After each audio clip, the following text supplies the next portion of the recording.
Good evening, and welcome to the town work session for the town of Ossining for February 3rd, 2015. Please stand for the pledge.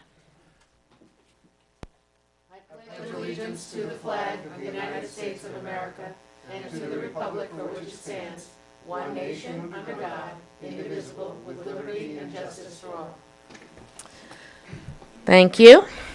Well, so tonight we're going to really start up a lot of topics that we're going of things we're going to be working on this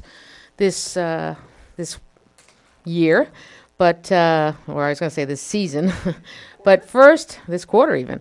But first we're going to start off with getting an update on Dale Cemetery. And Pete, would you like to come up? Are you comfortable standing there at that? Okay. Or you can sit in the chair, one or the other. So, Pete, want to go through you have to take that mic. And if we did this right, if you take that one, I'll switch. Got enough? Good. Sorry we're doing this to you, Matt, moving mics around. Okay, I'm going to get out of the way. Jeff's going to get out of the way. Jeff's going to get out of the way. Okay. All right. Good evening, everybody. This will be an update on things that's happened at Dale over the last 4 months, and some of the things we plan to look into for 2015. Okay, Manny. We're going to start. This is our maintenance garage. It's old. Needs a little TLC, as you can see. Okay, Matt. This is the also the garage area. Okay. South side of the garage, overgrown. There was a chicken coop there. Okay. These are Did you say there was a chicken coop? I think so. Yeah. Are there chickens in the chicken? No. That's that's all been removed. That's these are two dump trucks. One was from the highway department. One was from the town parks that were left there on the side. Another view of the one from the town parks. They were loaded with used tires also. Excuse me. Yes. Could you go back to the previous slide? Mm-hmm. Is that a functioning vehicle? No, there's no engine in that, Jeff. That's yeah.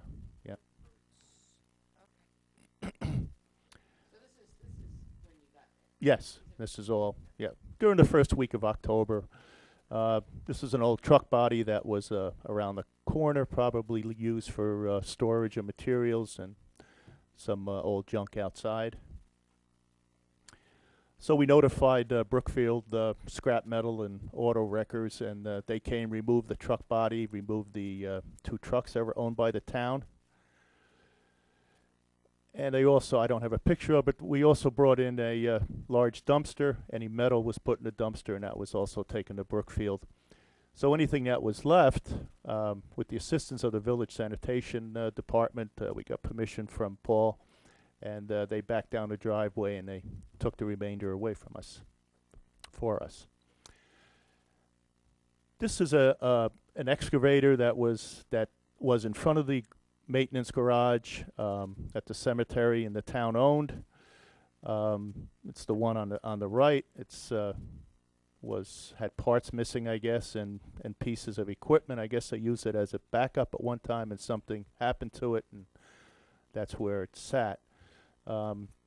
So with the assistance of the town highway department, they brought their loader in. That's the orange one on the left.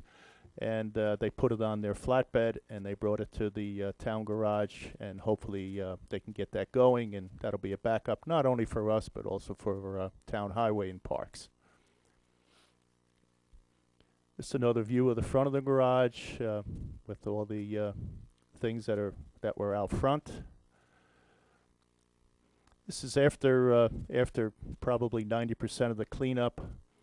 Gives you a better view of the garage. It needs a new roof. It's a little TLC. We'll get into that in a few more minutes.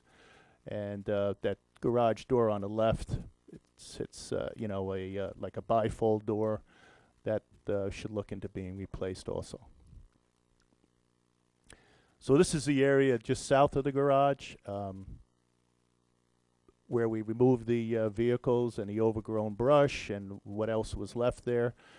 So the three things there is the electric gem car that I think the cemetery was given by the town police at the time. The that's our Gator that has a blown engine in the middle, and our air compressor. And if you look in the back, that is that's the Jewish cemetery owned by CSI on Pleasantville Road. And so this spring we're going to have to look into some kind of screening there, either a fence or shrubbery, to make it, even though it's going to be a clean yard, it's still going to be a yard, and we like to dress that up a little bit there. Yeah. Mm-hmm. This is a picture of some of the damaged siding on the garage, especially on the north side. It probably had some water damage over the years. Also, another shot of the north side with the roof that needs some work. And if you just look down, and this is the, that's okay. This is the men started to replace the siding. We're going to do that in-house now that the cold weather is here. Okay, man. As you can see, they're putting up texture 111 and some new studs on that north side. Okay. Who is that? That's our two workers. Yeah. So that building is not heated? No, there's no heat in the building. And we think so. Yeah. I mean, it's been there a while, but I think with a little TLC, it'll be, good to use for years to come. Well, some. So this, as you can see, they started the siding replacement on the north side. This is the office building. Also had an apartment years ago upstairs. This needs painting on the outside. All the trim, yeah, as you can see, it has some, like over the porch. Maybe you can't see it there, but rotting fascia board. So one of the painters believed that maybe lead paint, so the building would have to be tented, encapsulated, and have a recovery system if that is lead paint, and they go to scrape it off. And some of the masonry work needs to be done on the side of the building also. As you can see above the windows there, must have been a bigger window and it wasn't patched correctly. This was a large limb. It's probably the size of a large tree, of an oak tree though. It fell, I would say, mid-October. In lower 5 section, and knocked over that monument right there. This is the men, we cut that up and took that away and reset the monument. This is a fence just above the office building, and it goes to the children's section along the roadway there. This was scraped, primed, and painted over the course of 2 days. It's probably about 250 feet long. So that should be in good shape for years to come. Just above that is the children's section east. We had many monuments that were knocked down in this section, especially the top 3 rows. We removed all those stones and reset them in concrete. Regraded the area, topsoil, seeded, and that's the chopped hay, which will keep it from moving over the winter months. And so once the spring comes, it should start growing some grass. Just to the left of that is the children's section west. The picture on the right, just about the same work was done. I guess it was started previously, and the topsoil just during the rainstorms ran down on top of some of those monuments. So they were actually all picked up also, reset, regraded, and then the cold weather set in on us. So that project just has stayed the way it looks right now. We have to jump back on that come spring. And the picture on the left is just south of that also. That's going to be regraded, filled in with topsoil, and seeded. And we have some ideas for some new plantings in that area and maybe a park bench to make a place for sitting. This is just our excavator in a lot nicer weather, preparing for a burial in Section 5. And this is just today, at a burial in Colonial. One of the projects we want to look into next year is replacing the section signs. There's a line in the budget for that. These signs were like 3 feet out of the ground, and they're susceptible to getting hit with the mower. You know, the guys are trying to avoid the other monuments, and they were getting pushed over and ran over by, snow plows. They don't see them. This is one of the ideas that we have. It's on 2-inch pipe and a decorative angle bracket. This is in, I took a ride to Kensico Cemetery. So this is somewhat of the idea that we might try this year. That's just another shot of a section sign in Sharon Gardens, also in Kensico. This is our new Bobcat skid steer loader. This came in around the first week in December. The men were instructed on its use and its maintenance requirements by the salesman. And this has been a big help to us already. Moving dirt, moving topsoil, moving rocks. If you look at the next slide, Maddie, then this was just yesterday, opening up the parking area. So this is got a big help. This is going to be a big help for us, and not only us, also parks or highway if need be. Where is it kept? In that garage. In that garage. Yes. Mm-hmm. Yes, Jeff. Who takes care of the Bobcat? That'll go to town garage for maintenance. And then do we have any kind of an arrangement with anyone to, I would imagine that most of the guys that would be dealing with that wouldn't know how to. They were for a while maintaining their own equipment, and obviously you can see that it didn't work. So all of the equipment, when it's needed, it will either go back under warranty, but they have been instructed on how to use it properly and how to maintain it properly.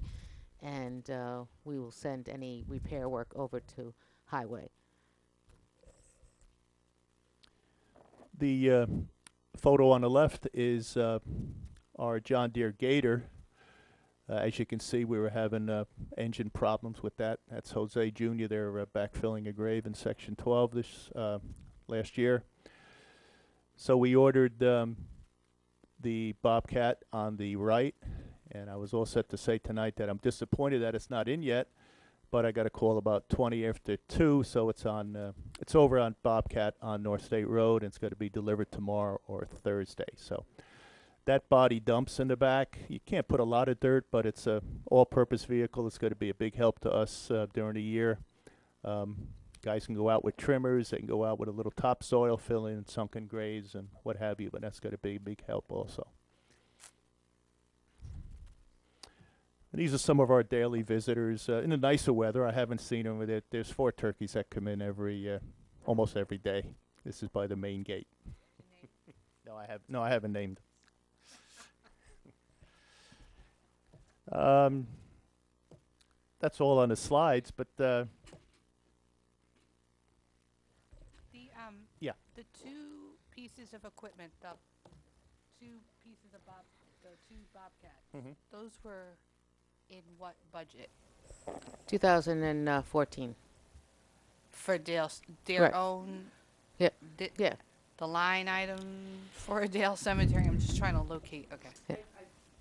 I believe most of it came out of operating, but I think there was Right. a little chunk that was taken out of like their savings account Right. to pay for that as well. But I think it was mostly With the from moves that operating. we made, it allowed us to purchase some equipment with that budget. So The cemetery, my understanding is that the cemetery has to have this is kind of on Dale Cemetery, but off the subject. They have to have money put away in the account for, there's some kind of account they're supposed to have. If it's a privately owned cemetery, they have to do that. If it's a town. the town, if the Okay. town's, as in any town, has to take it over, right? The cemetery, then you don't have those accounts and you don't have that, right? Right, okay. Yeah. So don't We have would to- hope they to don't get have to that point, but the way things are right now with the amount of money that's been spent. So I think that one of the things that's important to point out is that when we did like the children's cemetery, you're very, very familiar with cemeteries and the maps and everything, right, Pete? Can you hear me? You can't hear me, but No, I feel like it can. hello? I might have hit it. Yeah, it's there. So, right, Pete, when you did the children's cemetery, you made sure each tombstone was Was on the proper Properly grade. placed, yes. And you read all the maps and everything. We have and- good maps in the office, yes, that's Right. correct. And we spent a lot of time in the last 4 months going through all the deeds and making I sure got it. all the deeds were. Oh, sorry. I don't want that's to okay. interrupt you. Sorry. No, that's all right. Also, we coordinated with the town highway department, and they repaired many roads throughout the cemetery, potholes. And again, in cooperation with the other departments, town parks have sent over their truck on 3 or 4 different occasions for burials.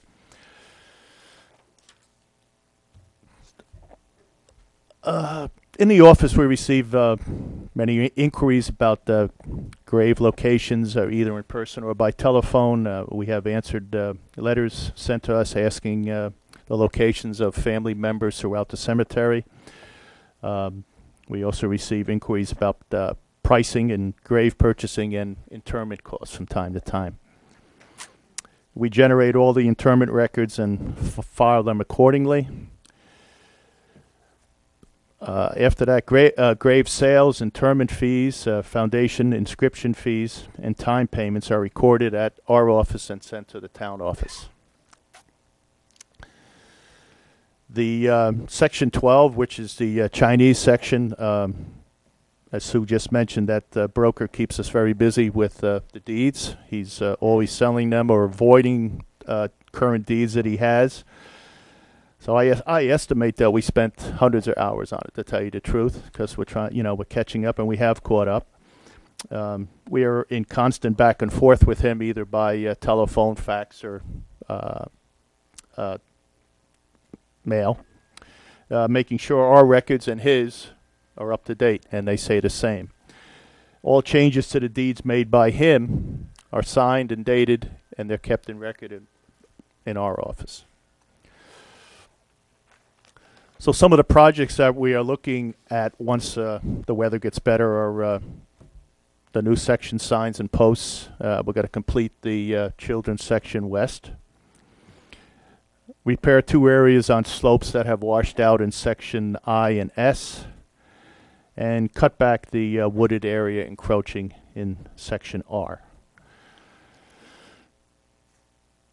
So, I'm just reading American Cemetery Magazine today, and they did a survey on when you visit a cemetery, what is most important to you, and the state of the grounds is what people mention, their first impression, and I think that's what we're going to strive for in 2015, and to just to keep it up at the nice place that it is. Peter, are benches allowed at this point? I think you indicated that we don't have any benches. There, Wanted to put one in. yeah, there is around the new columbarium. There are 3, Jeff, and one other one in section 5. So do we encourage individuals to perhaps purchase a bench? We could do that You know, if might be a that's way a to, mhm. That's 'cause an I'm idea. sure there probably are elderly folks. who Right. are- We'd have to control it, the Yeah. amount and Right, not, right. yeah. But it might be a nice. Yes. addition. Hmm. That's a good idea. Yep. And the area you were thinking is not where you would utilize for more burials? or selling or what? Oh, is that where that? Oh, for the bench? Yes. You had mentioned that an area that you were thinking about Right. putting the bench. That's Children's West, yes. Oh, so Mhm. that is that piece of land not something that you would utilize for more plots?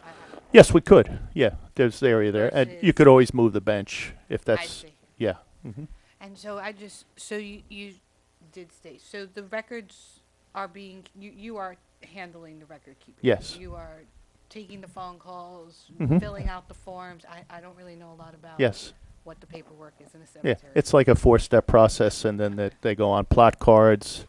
The deeds are sent to the Chinese broker. He approves them, sends them back to us. Then they go to the town office, and the real deed on heaviest stock paper is cut and then sent to him.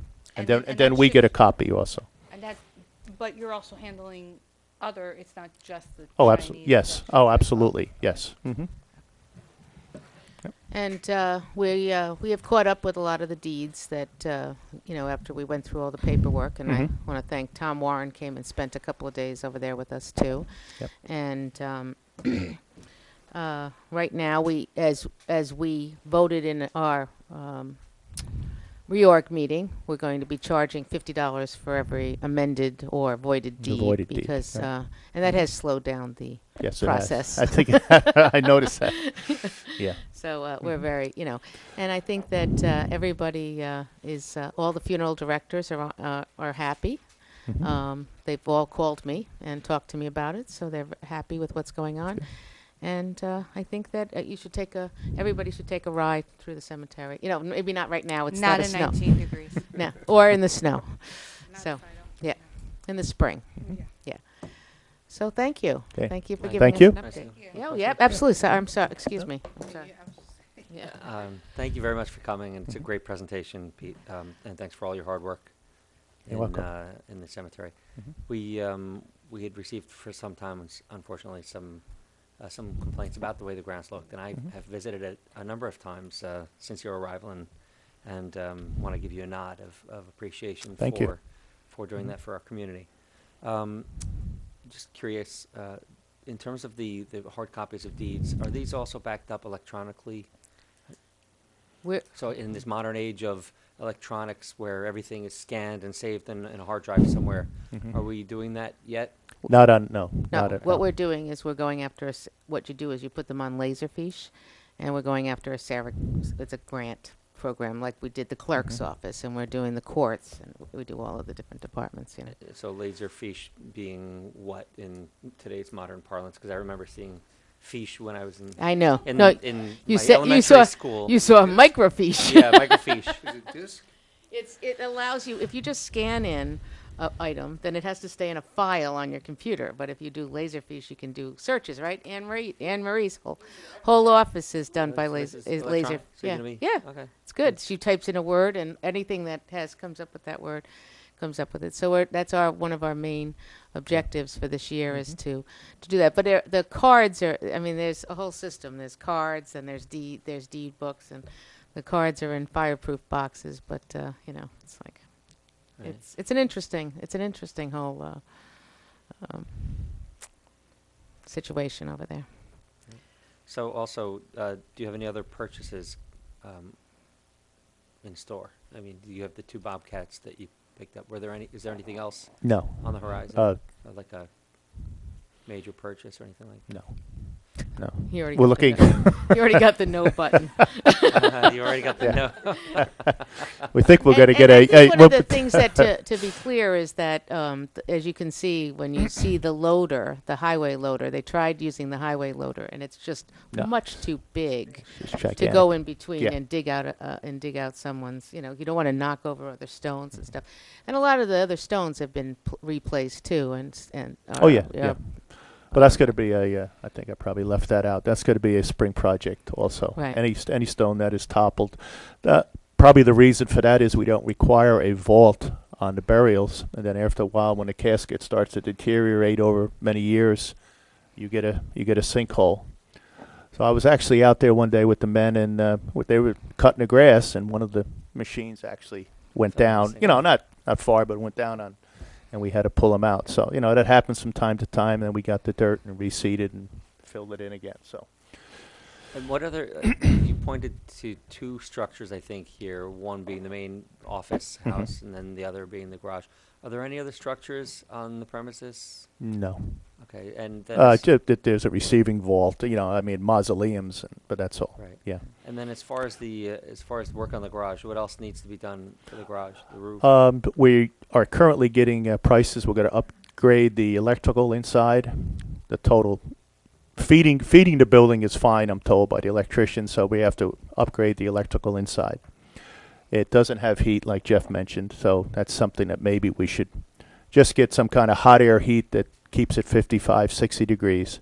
For that equipment more Yeah. than anything. And now we have some good equipment in there. I'd like to see a secure garage door, maybe insulated garage door in front.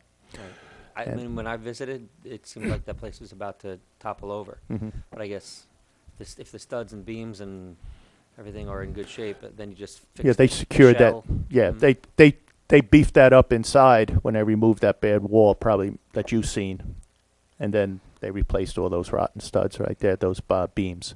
And there's a concrete slab on the Yes, on the- concrete floor, concrete Okay. foundation. Yeah. One last, about how many stones do you believe maybe have not just toppled, but are there broken or are there any broken stones? There isn't that many that are broken. Maybe the old soft white ones from many years ago, Okay. and I don't believe that there's that many broken. There are some that are toppled, yes, and we're gonna Okay, so Yeah. just toppled, but toppled can be and put back, kicked off their foundation, either by frost or, and you're able to handle them. You handle it. unless it's really a huge monument, we'd have to bring a monument company in. Okay. Okay, and that's something we want to look into section by section once the spring breaks, comes.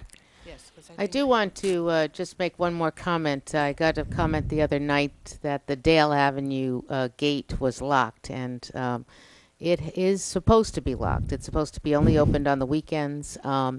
And while it might be a shortcut, it is a cemetery. It is it's a memorial park there.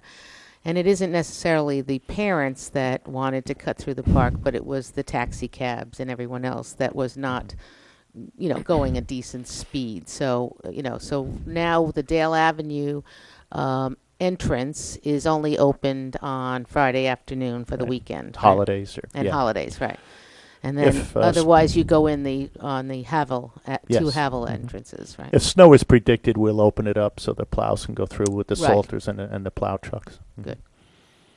But I think someone asked me that the other day, and I explained it wasn't them driving their children through as much as it was the taxi cabs that were using, or the kids at night and stuff like that. So we But wanted during to the make funeral, we've had cars honk their horns, to get out of, because they want to drive through. Mhm. And the road is very narrow as it is, and sure. Right.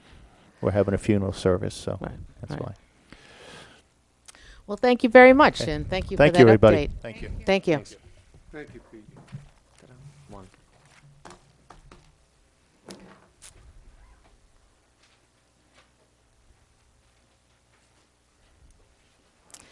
Okay, the next item on our agenda is going to be the use of Ossining service providers, right? Yeah, that's done for now, right? So, Lieutenant, do you want to join us? Tom has another one later, right? Tom has another PowerPoint later, right? He does? Tom? Warren? So anyway, as we start with the use of Ossining service providers, we want to make sure that we are using local vendors. Do you want to take it from there, or do you want? Sure. What we talked about was towing services, both for town-owned vehicles and the village. We'd been looking into updating our ordinance for towing vehicles for the police department, both for abandoned vehicles, impounds, or disabled vehicles. So we're looking at a couple of other jurisdictions and looking for other people that have good ideas that we can steal. A few of them that we found. Ideally, what we'd like to do is find something. Good that thing the you're a town- police officer, so, when you say steal. We're gonna borrow. A couple things that we're looking at are either the city of Peekskill has a great ordinance where they regulate their tow trucks pretty strictly. Some of the things they're looking at is having to have a secured lot It guarantees you that your tow trucks are within your jurisdiction. For example, I know that we've had inquiries from companies that are from outside the jurisdiction, and one of the concerns is that when you call for a vehicle to tow for either an impound or disabled on, say, 9A and 134 at rush hour, we don't want to be waiting for somebody to be coming from White Plains or from Peekskill necessarily for Ossining. Those kind of delays can cause a lot of trouble. So the main issue we want is we want to take on a tow company or tow companies that would be within the town and or the village. If we can both adopt something similar, it would make things probably most functional. And also that we're requiring these tow companies to have the capabilities that we need. For instance, if they're going to be towing for the town itself, they have to be capable of towing all of the vehicles that the town owns. So a heavy tow company is, heavy tow equipment's not something that every company has, so it does eliminate some of those companies, but it's a requirement the town can write in. The other option we found is that Sleepy Hollow has a program where they bid out exclusive tow services. You know, it does come with some fees that the town would be able to collect, and there can be a positive for that. I'm sorry. So those are a couple options that we have. In both cases, there are fees associated with being on the list, things like regulating the tow trucks in a sense that we would be inspecting them to make sure that they're fit for duty and they have all the equipment that we're requiring. It also would regulate the drivers on those tow trucks. It keeps tow companies from having a whole host of people that can be driving, so that when complaints come in, just like the taxis, similar to what we have with them, licensing the drivers allow us to monitor who's doing work of, you know, taking people's car is sometimes their most valuable possession. So, you know, we want to hold that in high regard. Do we know how many tow companies there are in the greater Ossining area? Well, we have, right in Austin itself, we know we have at least 4 and 2 that do heavy trucks, right? There are a number of people operating tow companies within the town and the village. Operating for the village right now, we have 4 companies on our list that we rotate through, or I'm sorry, there's 5. Only 2 of those companies have heavy tow capability. So that would limit some of the things we're looking for. The other tow companies that operate here tend to be, they don't have yards here. They're just people that operate a tow truck and sort of store it where they can. It's by the village ordinance, it's very difficult to find a property that's coded for tow truck storage or disabled vehicle storage. So I suspect that we wouldn't be able to have another tow company come on because that property either doesn't exist or it'd be very expensive. Are there any tow companies that are exclusively in the town outside? It's my understanding that Bob's Towing is operating out of North State Road. I don't know if he's just leasing space from another company. That's something we'd have to look into. Well, we want to make it in the greater Ossining. You're right, in the greater Ossining area, which is the town of Ossining. We want to support our local businesses too, and that's very, very important. So we don't want to be going out and looking, you know, again, it's nothing wrong with any tow companies, but we want to make sure that we are using companies within Ossining. Is there a dispatch service? Who determines which So- company gets called? Because I understand there's a list, and pretty much it's supposed to go down a list, and it's supposed to be sort of like either a lottery or. So talk about it just So from the we police. don't point. like lottery because that seems sort of arbitrary, but we have a system to it. What happens is that depends on your situation really. If there's a traffic stop that turns into an impound, we take the next tow service off of our list, and it just rotates around in a circle so that everybody has an even share of the business. If you have a disabled vehicle and you're stopped on 9A and you want to call for your own private tow service, we'll allow you to do that as long as it's within a reasonable period of time. If you're calling for a tow service that's out of Albany or, you know, somewhere far away because it's a friend that you think can help you for cheap, we can't necessarily tie up traffic for that long. So in that case, we may mandate somebody use the tow company off the list. But in general, it's just based on this rotational list so that everybody gets a fair share of the business. And AAA it has restricted who you can use too. Like when you call AAA, if you're a AAA member, Right. for instance, because there's different, there's Well, different. if you're impounded- AAA will Yeah. dispatch Yeah. who is a certified AAA towing Right. company in the closest area to you. Generally, is what Right. they So AAA doesn't exist as an independent entity. It's an association that different tow companies belong to. For instance, in Austin, Capello's on South Highland Avenue happens to be a AAA tow company. Right. So if you were a disabled vehicle and said, I have AAA, I want to call my company, we'll allow you to do that as long as they can respond in a reasonable period of time. If we're impounding you, we don't offer you that same courtesy. That's totally It's an understandable. unfortunate side effect of having your car impounded, but Are you saying though that do we not currently regulate how that list is operated for the town? The town has, there's an ordinance that relates to tow trucks. It calls for a whole bunch of things that I don't think have been done for probably a very long time. So it's available, but, Is there anything in that ordinance that says that there should be calls first through town operated, created town operated towing services first, and then outside if those towing services are not available? to my knowledge, when the town had the police department, their list was restricted only to local tow companies that would be in the town of Ossining. So I don't think that was. I've yet to find any jurisdiction that allows for outside towing. All of the ordinances that I've seen call for local tow companies only. For instance, the city of Peekskill says you must be a city of Peekskill business. You must have a secured lot within city limits. It's a similar understanding in almost every jurisdiction. So, yeah, I was gonna say. We don't, now now that we're just starting with the village police, well, I should say the Ossining police, because no longer the village police. We want to make sure, that's why we have it on for discussion tonight. And the second part of that is that in our highway department, we want them to use, again, local tow companies to tow their vehicles. We want them to be inside of But Ossining. do we have I guess, do we have a current ordinance that, so that the village, that the now Ossining police would Yeah. then just be able to follow? Yeah, that well, that's what he was ordinance? just saying. That's what yeah. we're falling into. Yeah. What we didn't do is rebid the list. We didn't go out and solicit anybody for the business. Our tow list is 5 local companies. It includes Bob's, who's in the town outside, and 4 companies that are in the village. So we just have used the town tows in that rotation, so it's all still local businesses. I guess what I would ask is if we could find out whether there are any other tow companies that are in the unincorporated town. To my knowledge, there's none. There's none, Okay. yeah, because it wasn't even Then- Bob's for a long time. Yeah. Right, Right. right. I mean, we have had companies solicit from other jurisdictions. I believe a couple of years ago, we had gotten a letter from somebody that was in Thornwood that was interested in towing for the village, and we politely let And them know. top of that, but I think we just have to make sure that we want to make sure that our Ossining, whether they be in the village or the town, and really, Bob's used to be down on Westerly Road. Yeah. It used to be down that town, down in at Westerly Marina. So, but what we want to do is make sure that our. I'm sorry. Yeah, that's That was Bob's. Bob's. That's where they used to be. No, that's Bob's. So there were two companies. There were 2 companies on Westerly Road. A&P Collision was at the very north end of Water Street. Right. They are now at 211 North High, I believe is their address. Bob's Towing They're was in the on- old art barn, behind right. the old art barn. Bob's Towing was at Quimby Street and Westerly Road. Right. They're now out on North State Road. Right. So we have the list. What do you have there? So- Yeah.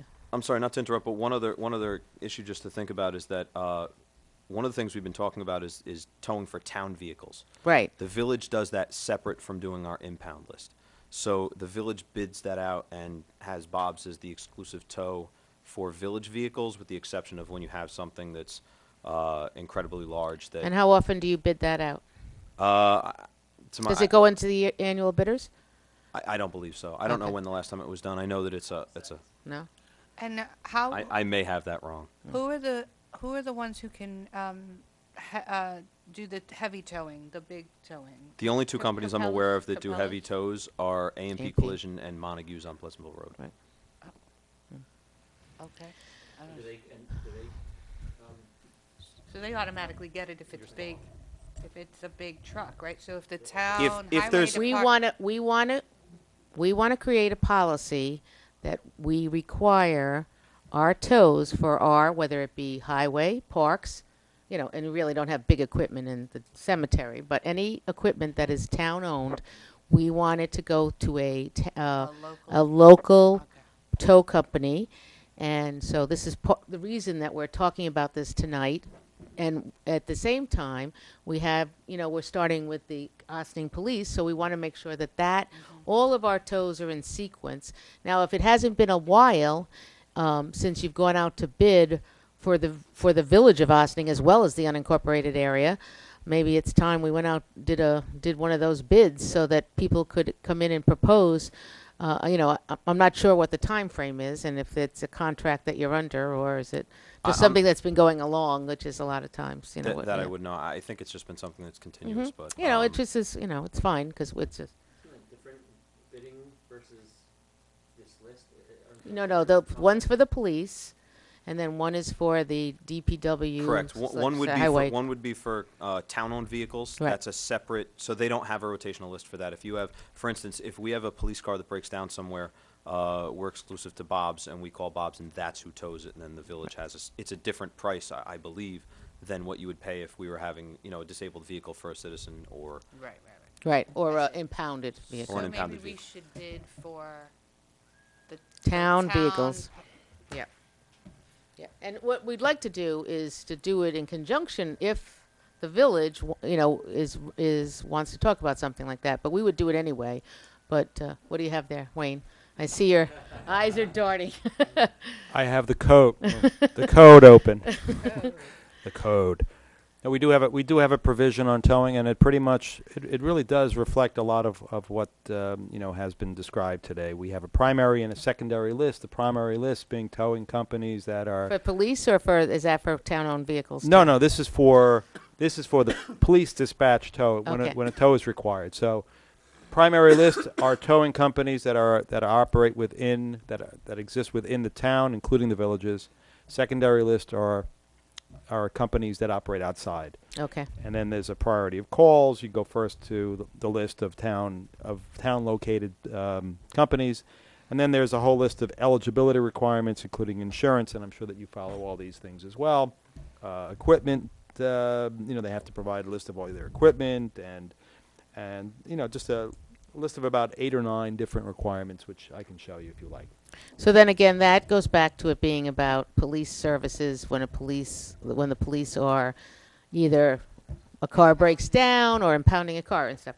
But I think what we'll do is start a mechanism, and we'll inquire if the village wants to participate with us on towing town vehicles. Now, we contract with the village. If they continue using Bob's, that's great. That we're not saying yes or no to that. But our vehicles are the highway, the parks, by the way, the senior nutrition program. We have quite a few vehicles over there. We have, we have buses over there and stuff like that. So we'll put together, we'll have to put together a bid document and put that out to bid. But we're going to encourage the highway department, as of right now, to use local tow companies and not outside of Ossining tow companies. So. Since you read a code that said that this was connected to the police, does that mean we don't have a code? I mean, do we have to get an ordinance? Do we have to pass? To go out for the the highway. town and the. No, not for your own services. You don't have. Right. You don't need a town No, law. but and to state that we will only use towing services within the jurisdiction. For town-owned vehicles, Yes. you don't need to pass a local law to do that. You could do it as a policy. Okay. Okay. So that's kind of what we want to talk to you about tonight as far as the use of Ossining service providers. It was primarily about towing, and there'll be other times that we'll come before this board and talk about other service providers for other things. So, thank you. Hold on, Eric has another. As a matter of practice, for the heavy equipment towing, is there an alternating use of that list of those two companies? We'll usually just go down where they fall on a regular list. Since there's only a few companies on there, we just go down where our regular list is, and it'll go back around in a circle. I think, are you talking about for village-owned vehicles? And I think we have to ask DPW. Or are you talking about? If there's an impound, Oh. Trailer turns over and you need a large Yeah. truck. Does that get dispatched to? Right now, Of the two big players? right now, what we do is we go right down our list as it is, and obviously, if we know they don't have the equipment, we know we can't call them, we'll go down where we fall. Some people have discussed maybe creating a second list for that. We really don't tow that many heavy vehicles. It's really pretty infrequent. Maybe with 9A, we may see 1 or 2 more a year. When you do traffic enforcement, But yeah. the occurrences of towing heavy vehicles are pretty sporadic and pretty infrequent, so it doesn't really become a big issue. Good question. Thank you. Thank you.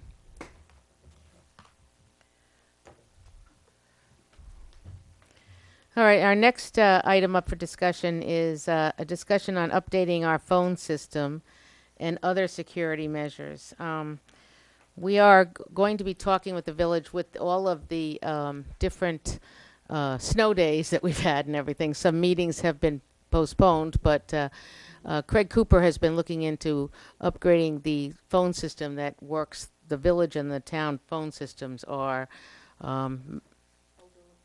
elderly and but in sync. So like when we dial out, we can dial an extension and even go to another building at this point. So we want to make sure that we maintain that, but we want to look at the different phone systems that are out there and make sure that we have one.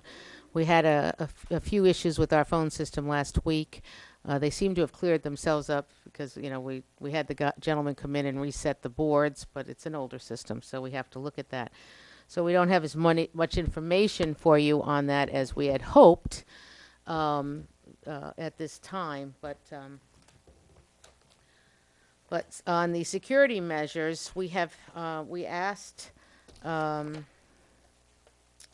sorry. Pass this over. This is the security measures that were done for the tax receiver's office. I have an extra one here. Tax receiver's office in 2006. I just wanted you all to have a copy of it. The first page that you have in front of you. Yeah. First, I want to talk about the security of placing new walls and stuff, and then I'll talk about the camera system in a second. The first page you'll see here was at one time they talked about restructuring the office, but as you can see from it, the setup, if you look at the back, to me, right corner, that's not the way the office is set up. If you turn to page 2, that's more or less how the office is set up. And one of the options that they gave at that time was to take a piece of the assessor's office and to make an area where people can come in and pay their taxes and do record access. And the third page that they have is to take over the ladies' room and expand the tax office into the ladies' room. What we're going to do, I just wanted you all to have a copy, because when we went through budgets, we heard about the 2006 plans that were done. But this is, okay, so, but just explain. So this is so that people, it's not wide open? So Right. that people can't just walk in and it's just open? Right. It's just to give us, It's to put some A barrier. a barrier. so go ahead. So all I want to do is I wanted to give you what exists as what was the 2006. If you look on the bottom, June 2006, these were some of the things that were given to the tax office. What we have now asked is we've now asked our engineers to come and look at it with us and to reevaluate at this point what could be done to put that safety barrier in there. So I just wanted you to have a copy of this right now so that you had a copy of when we talked about it at budget time, we couldn't see in front of us what they were talking about. So and what we'll do is ask them to come back and ask them to come back, the engineers to come back and just tell us what they believe is the best plan, maybe a little bit different than all of these, and what was best plan to do. We put approximately $6,000 in a budget for that. So that's not a ton of money either. So so we want to make sure that we get the best bang for our buck on that to put some more security. Plus, part of the safety committee has always been to secure the offices a little bit more. To go to the next step on that, what we have done is we asked for a proposal for safety, again, for safety reasons, to put cameras in the different departments. And if we did something like this, we would put a camera in the supervisor's office, the assessor's office, the clerk's office, and the tax receiver's office. It would be this building. And we did get a proposal for that. It comes out to about $4,000 for us to put cameras in all the different departments and have it go back to where to a central location, and you could actually look it up on your cell phone, believe it or not. Do we Imagine know that. how much a phone system would be? Maybe? No, How that's much what, those- that was you I was don't- hoping to have you that don't know either. information for you, but our meeting got canceled yesterday with the snow, because we were on skeleton crews here in the town with the thing. So what we'll do is we'll put this all together as a proposal. We'll have them come and look at the building, look at the camera system, the phones. We'll look at the different options of repairing our phone system, but I think it's time that there was 3 different options. One was going out on Light Path. One, something is going one was going fiber. We want to make sure we get the phone system that can do the same thing we do now, which is instead of dialing out phone numbers, we just push an extension and we go to other buildings.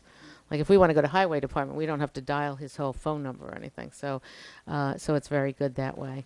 So I just wanted to say, as part of tonight's meeting was to introduce you to the different things that we're working on right now, and and security is one, which we had all decided during our budget times that would be a top priority.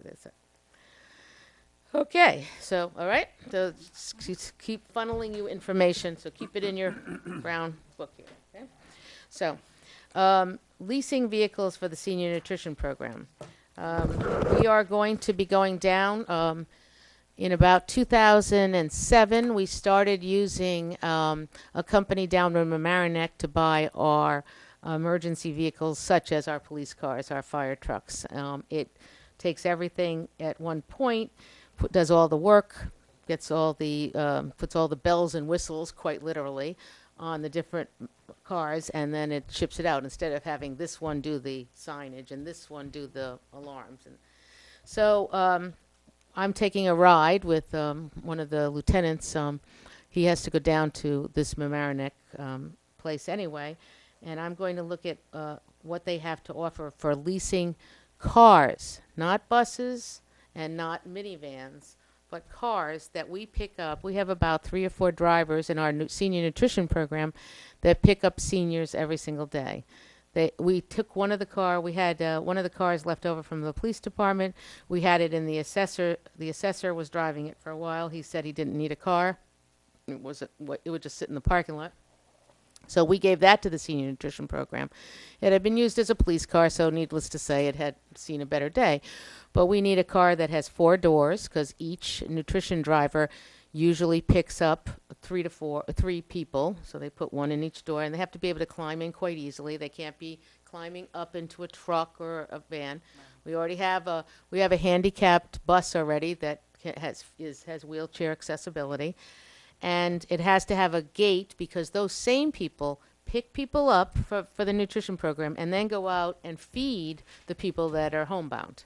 So we do our meals in the same cars as we do. Some of our cars are from 2001. And what we'd like to do is look at the different options of leasing the cars rather than buying them out. And that would give us the ability to spread the payments out over the time and make sure we're driving one of our most precious resources, which are our seniors, out in very secure cars. So that's what we'll be doing. Again, I'm updating the board as to some of the things that we're working How on. many total drivers are there that we use? 1, 4. Yeah. It's right at 4? We'll probably be looking at 3 cars right now. And plus the amount of money that we're spending on maintaining those cars at this point would be the lease payments of the cars. And much like the new little diggers and the little gator, you have a warranty on everything. So as long as you take care of it and you maintain it. And again, all of our vehicles for our senior nutrition program too go over to Highway to be maintained. So, okay. Isn't there a significant price benefit to purchasing? I know you said that you get to spread out the payments, but and at least you always are paying. You never are not paying. If you buy something after, say, 5 or 6 years, eventually you stop paying, and even if you keep it for a vehicle for 4 more years, so it's only 10 years. I agree. 2001, 2015, a 14-year-old car is probably Well, I definitely, yeah, I definitely, what we'll do is we'll come back with both leasing and purchase, but leasing is usually you lease it for 5 years and then you can purchase it. You can have a $1 lease, you can do a different thing. But we'll come back to we're not going to do anything without coming back to the board and talking to you about what the best option is. And if I find a best option to be purchasing, I'm going to come back and say, let's purchase the cars because that's the way we do stuff. We look at all the options. We're just okay. Now we're going to listen. We have one of the biggest projects that we have this year is the new tax-free partnerships and tax-free options so that everyone gets a tax check. You stay within the tax cap, but Tom's going to explain it for us. Tom? And you have to stay within the tax cap, and you have to have a 1% reduction in order for people to get a check. Last year it was over the schools, and everybody got a check in Austin that stayed within that when the school stayed within their tax cap, and they had but this is the year that this starts with the reduction. So I'm going to leave it in your hands. Oh, wait, can we clarify? This is the year that now it's not just the school, it's now also the municipalities that have to also do it. So they all have to stay within the tax cap. Well, everybody had to stay in the tax cap, but this is the year we have to do the 1%. 1% reduction. Right. So it's a 1% reduction, but we'll let Tom explain it, and he can do a good job of that. The checks last year were only if the schools stayed in the tax Yes, cap. yes. This year, the checks are whether the school and the municipality stay within the tax cap and reduce. Right. And share, right? That's what Tom's going to Well, talk it's a about. lot. That's It's the a lot. It's for sharing. It's for sharing services, but it's really you have the options. What are you trying to do? It's Trying to turn that light off. It's the little one. There we go. You have three options that you can do with the state right now. You can go with your county. You can go a couple of municipalities banding together, or you can go on your own. So, Tom? Yes, thank you. Thank you for inviting me. Good evening, members of the town board. Supervisor Donnelly and I went. Is the mic on? Okay. Yeah, I know. It doesn't feel like they're on tonight, right?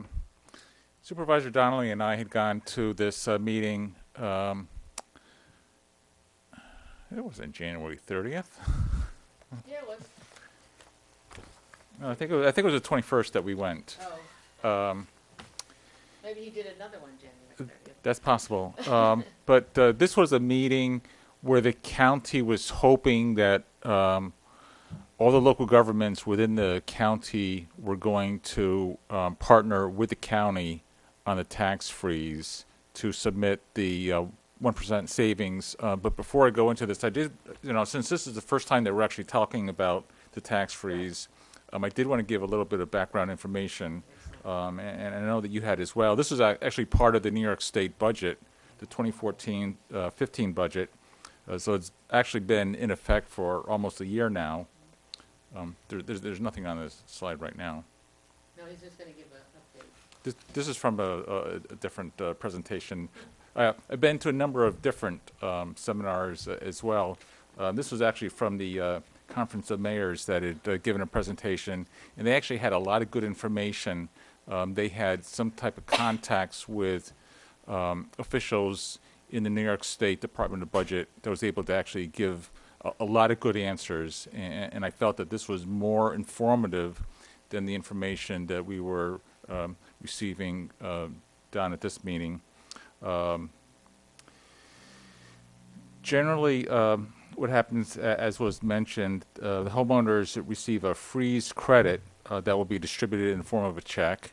The local governments have to stay within the tax cap for 2015 and 2016, and then for each of the years 2017, 18, and 19, they have to find savings equal to 1% of the 2014 budget. So the 2014 budget for the town was just over $10 million. So 1% savings would be about $104,000 that the town would have to find in each of the years 2017, 2018, and 2019. And this has been watered down substantially from the initial proposal, where they actually wanted the local governments to actually cut their budget by 1% in each of these years. So it's easier now for the governments to actually achieve these savings.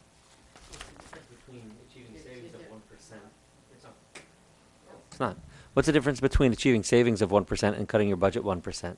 Cutting the budget 1% would be like, instead of $10 million, you're going to actually have to, You'd have to cut it by 1 million. yeah, actually, yes, No, that's 10%. or $100,000. Right. 100,000. Whereas 100. this is, and I do have some other examples later on, you have to document savings. So you're increasing your general fund by 100,000 as opposed to reducing your budget by 100,000? It's anywhere within the town. All funds are grouped together. The $10 million budget was all funds together. Anywhere that you can find the savings is fine. And we have been working on a list, and that's the last slide on here, of these savings and efficiencies that we're looking at for 2017, 18, and 19. Well, and I think the big difference is that you have to do it against the 2014 budget. So you have to save that money. So if you have to give 1% in 2017 or 18, that's a lot. That could be a lot of more money than saving 1% of where you were at 2014 too. And also, it's a plan. We have to develop this plan this year. It has to be filed by June 1st, but it's a plan that we file with the state for the years 2017, 18, and 19. This is not waiting for those years to roll around to actually have to cut the budget by 1%. This is this program that's, in 2 years right now, where you have to stay within the tax cap and you have to develop this plan for the next 3 years. Certainly, the state might adopt more laws, and they might, add additional regulations, but this is the program as it is now.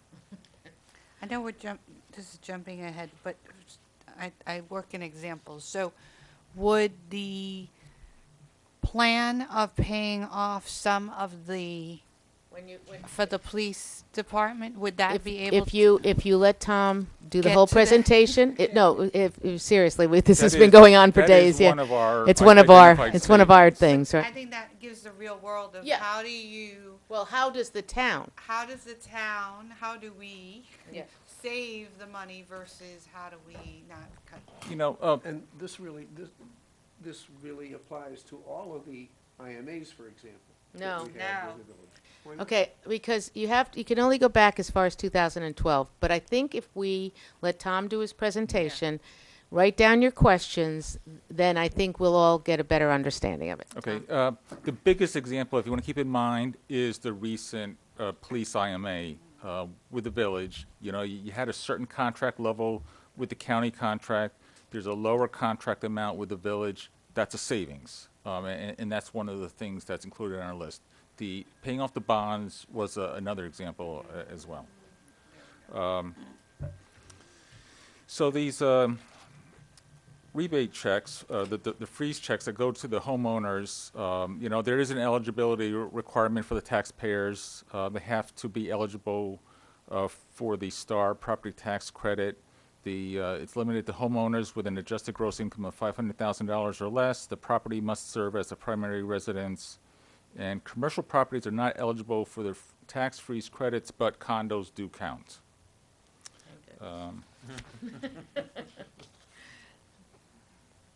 And as part of this, as we've been talking about, you have to develop this government efficiency plan, which is what they call it, for the 1% savings for the 3 out years. We were concentrating on the word efficiency, but our interpretation of the word efficiency and theirs is two different things, right?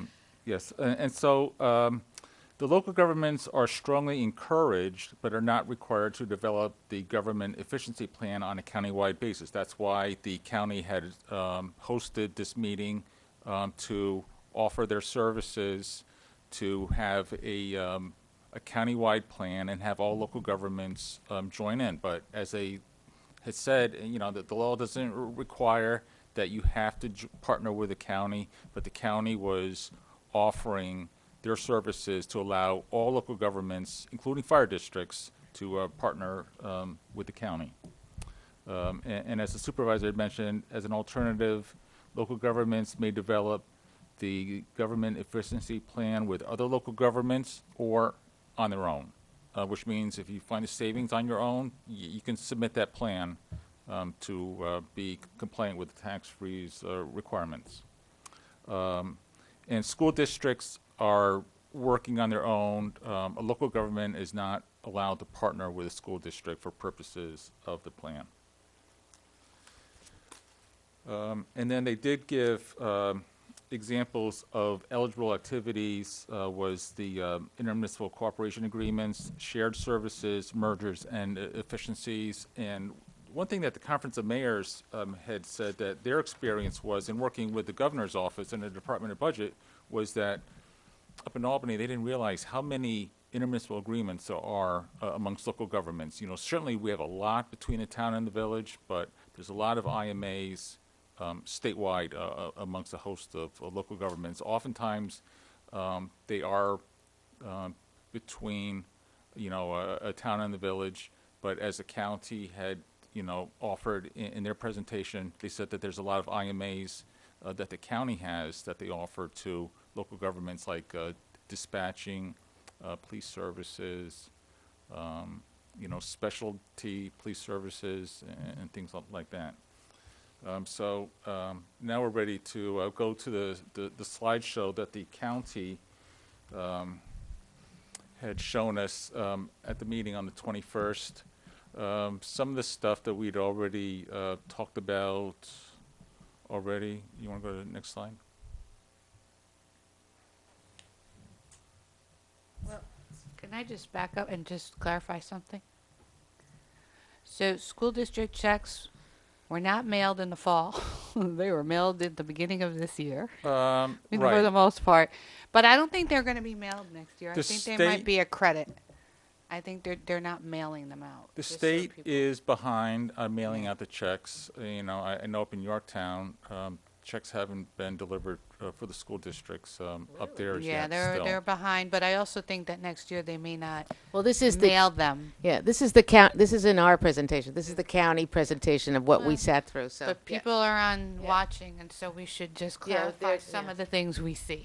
Well, this is again a topic that we're going to talk about a lot. Okay. Okay. Wrong way. Okay, so I did mention the requirements for the homeowner to comply and having to submit the government efficiency plan with the state by June 1st. And the state has actually 2 months to review these plans and decide whether credits will be granted or not. Next page. Okay, and so we went through this. It's 1% of the 2014 tax levy in each of the years 2017, 18, and 19. The county had said that their estimate was that if all local governments within the county were to join together, the total taxes levied by all government levels, county, city, town, village, fire districts, is $1.5 billion, and 1% would be, I believe, $150 million in savings. You know, I think I want to do that math again. It's 1.5 billion, and then it's 1% of Times that. 0.01. $15 million.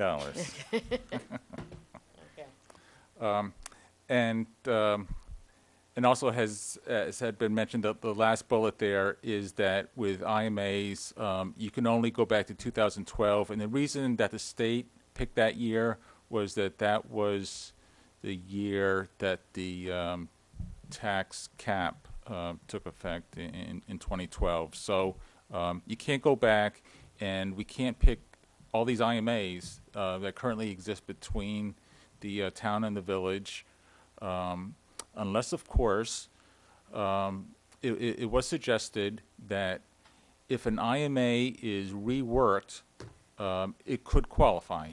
And I think the perfect example would Rec be the center. recreation IMA, where although the dollar amount is sort of the same, it's a totally different formula as to how it It's was a totally developed. different formula, totally different IMA. So yeah, That's right. that's right. The rec IMA is a good example of one that you can use that if you restructure it. Okay, and so these are certain critical dates.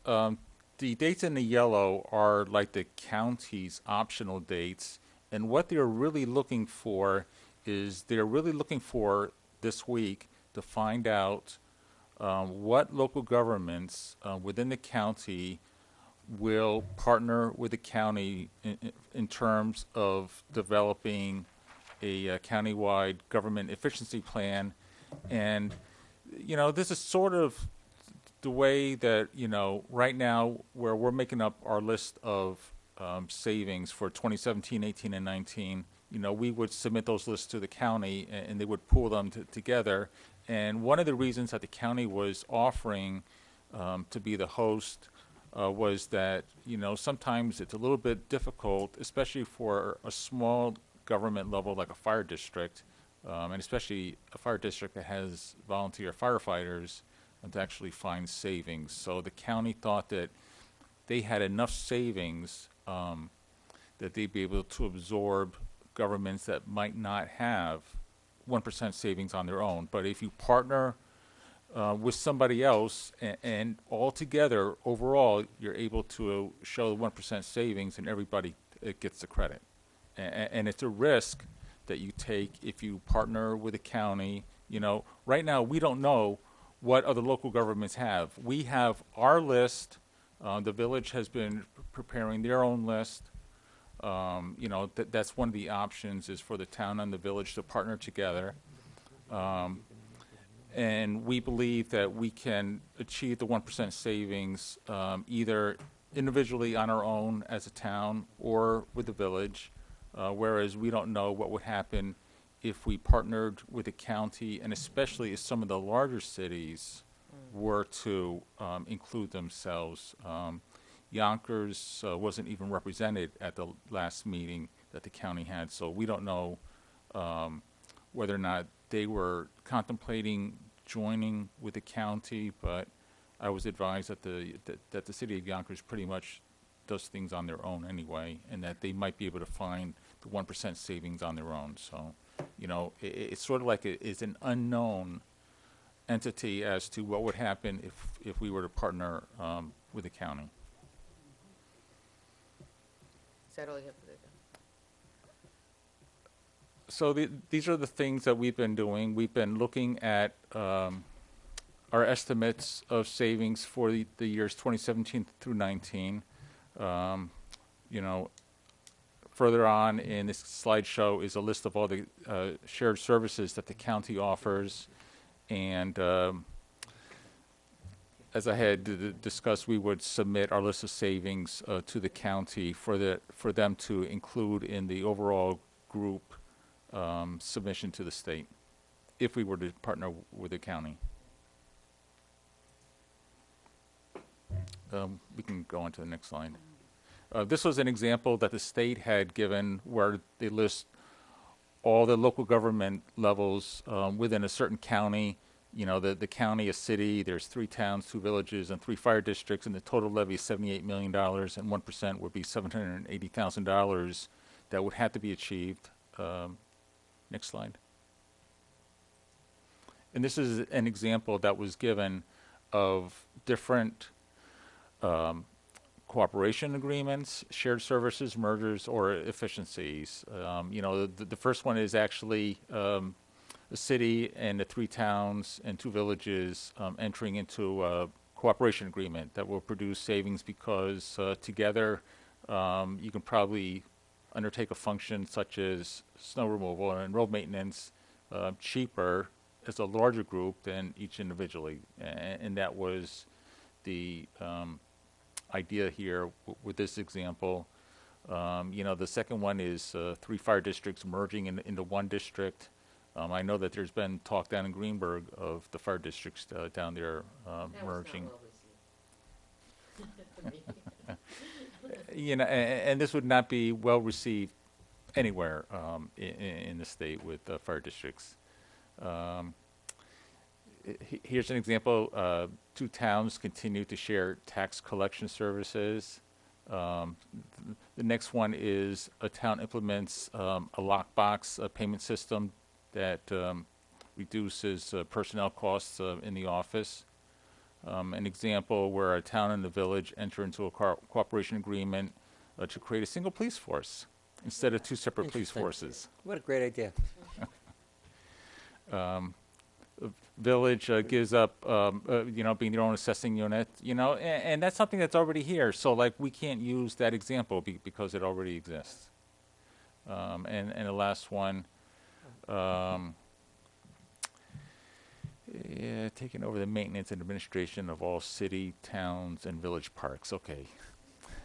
The county will take over all parks. But Tom, the one up there that says Town A and Town C continue to share tax collection services, that would have had to have been something that started after 2012, but they get to continue that and take credit for that. Yeah, actually, no. You know, and I guess I'm kind of surprised that this is an example that the state produced. This was not developed by the county. This is an example from the state, and I'm not sure that that counts because they're, you know, that they're only allowing the, you know, unless this look back period was back to 2012. Maybe in 2012 they started tax collection services. Yeah, that's what he was saying. Oh, okay, But, all right. but so let me ask here. So how would the recreation? So I don't understand the look back. This is what I'm confused about, and I should know this, but the look back of 20 to 2012 for savings. How do we apply that to a 2017, 18, or 19? How do they give us? How do they provide us the vehicle to have to get the credit there? And correct me if I say anything wrong, but what they do is you take your savings of those IMAs and agreements that you have in your 2014 budget, and you see, and can you carry those savings through those It's 3 years? carrying through. Is that what you have Well, to it show? would increase because the savings would be. When he shows you the chart, you'll understand better. But it will say the rec IMA. Well, we didn't even use it. Well, did that's we? why I I'm only- asking that. I only particular- gave the summary table because it was easier to Right. see on the screen. I didn't want to get bogged down But by the all the first- computations. But we did have a methodology, and when we go over our example, I'll Right. kind of walk you through Okay. the methodology. The first question is, because we have to answer this soon. The first question is do we see any reason at all for us to go with the county? Okay. Jeff? Do you see any reason to go with the county Go with the county for what? for this whole, to be part of this program, which Oh, I don't know. I don't know enough about yeah. I think we have to show the savings that we Right. probably have ourselves. But to show but that we don't if you need can to go with see the county. if you can see some of the work that would go into that each municipality would have to do and have to work with the county or take on county services for that point. But let's move on. But that's one of the big questions for tonight is do we want to pursue this with the county or do we not? Tom? And here's some of the examples that the county had given for services that they provide. But, you know, one of the questions that I'd actually been posing to the state and actually ran the question to the Conference of Mayors first, and that had to do with the dissolution of the village court. And you know, there was huge savings for the village because we basically pushed all the expenses to the town. And so if the village takes a credit for that in terms of savings, would the town have to show some type of an offset adjustment for that? That's one of the questions that hasn't been answered. You know, everything is, you know, so this example would be, you know, the county saying we're providing all these services to the local governments. So if the local governments are taking advantage of this, and I think the town has the employee assistance program, I know the village does, some of this work that the that they do for law enforcement.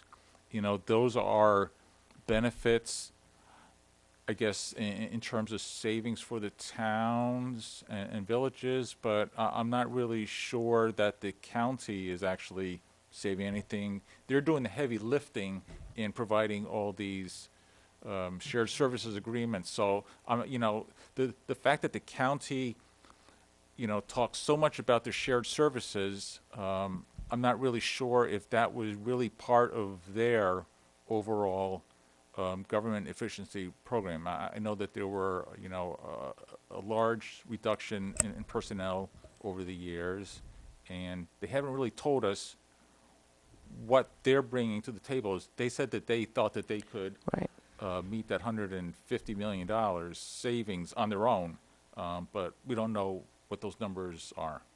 But and some, what the this is, items this is represent. just up on the screen right now, just so we don't lose track of where we are, is some of the services that they offer. They Right. offer. Doesn't So mean we're, we we're all not gonna take use those. the emergency communication, just as these, I'm sorry, Jeff, what? We're not gonna use some of these services. We do use the EAP. We already do that. We already have an agreement with them. We also have an agreement with the county to use the policing services above and beyond Right. what, like Mutual the aid. helicopters. Right. Yeah, mutual Mutual aid is aid. great. And the Westchester Intelligence Center, we probably use some of the DA if we had to. Well, we have, everybody uses the If we had- Westchester yeah. County. But this is just, this sheet up on the screen, just so we don't, because we're kind of jumping around a little bit, is some of the things that they offered to people so that when they said we could use these services, we Right. could share these services if we joined in with the county to have this efficiency program. Well, and I think, Tom, you mentioned that relationship is a possibility, depending on the number of programs that the county is willing to. But these shared services, like these examples, these aren't the only things that would be part of the overall county plan. The Right. county is looking for the town to give them our list of savings, and they're going to add our list of savings to whatever savings they have and efficiencies and such. And everybody that partners with the county is going to bring what they can, and they might, you know, a fire district might not be able to find 1% savings, but that's, you know, the county was trying to help out everybody by saying, you know what, we can absorb you if you can't find 1% savings, like a fire district. But let's keep going, let's keep going. Oh, wait a minute, let's keep going forward, okay. These are Just some more more. examples. This is, what we're showing you is a lot of the PowerPoint that we went through at that particular Right. meeting. So these were some of the other things. And then if you wanted Okay. additional. these are links. I was interested to find. Oh, okay. I'm sorry. I saw something about the Association of Towns. Does have a link. They do, it's on their, and it's on their homepage, Okay. because yeah, okay. Okay. Okay, So here all we right. go. So here's what we've been working on for the past week. And so, you know, the first line was something that we've already mentioned this evening, and something that we've been talking about for over a year. The proceeds from the sale of the police station building on North State Road, $1,475,000, or was it $1,275,000? $1,475,000 was used to call in the 2004 debt. And these are the savings of debt service that we will not have to pay in 2017, 18, and 19. So these are actual savings that we already know about. The next line is something that hasn't happened yet, and but in 2017, we anticipate paying off the other bond, and I had that amount. I think it was like $780,000 or something like that. But one of the list of questions that we already received from New York State, you know, talked about something like this, where a local government decides to take a portion of their fund balance and use it to pay off debt. That action would only be able to be claimed in 1 year, not in all 3 years, because the action happened once. But sometimes you have to look at the specifics of the circumstances. This is a plan that we have in effect for a couple of years, and we've already started to set aside the money to pay off the 2007 bond. But I think that we feel for sure that the 2004 callable bond would count. We believe that our 2007 callable bond is a little bit different than just paying down a debt. It's really because we are going to eliminate all the debt, so we'll eliminate all those interest payments that would have been futurely budgeted. So.